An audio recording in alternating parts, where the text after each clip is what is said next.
I give the call to the honourable member for Ryan. Thank you, Speaker. My question is to the Prime Minister.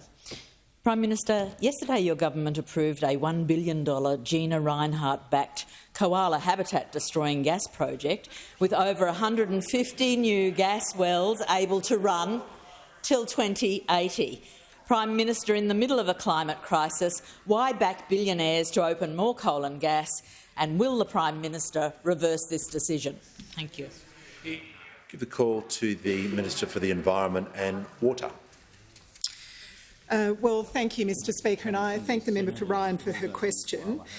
And as we said yesterday and as we've been saying all along, our government's priority is to get more renewables approved and more renewables into our energy system. The project that was approved yesterday is a largely domestic gas project that will support the manufacture of glass, bricks, cement, food packaging, and as for the misinformation about koala habitat, the member for Ryan is absolutely wrong. In fact, one of the conditions of approval for this project is that koala breeding and foraging habitat must be protected. Now, I think it's very important to say to the member for Ryan and to others that share her concerns, this project, like any large project in Australia, will be measured against the safeguard mechanism. The safeguard laws, the strong climate protection laws that the Greens and most of the crossbench voted for, is how we keep emissions down in Australia, how we actually get to net zero in this country.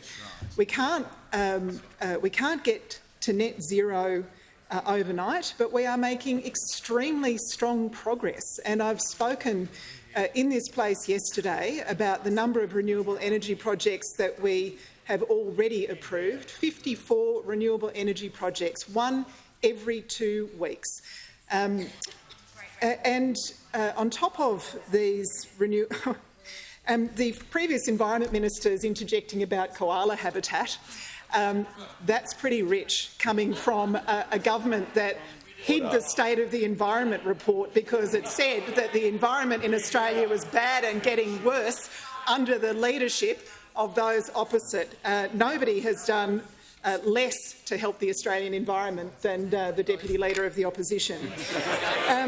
But on this proposal and others like it, we will assess every project project by project for its environmental impacts, and of course they will also be assessed against the safeguard mechanism, voted for by those on the crossbench, said by the Greens political party climate and environment spokesperson.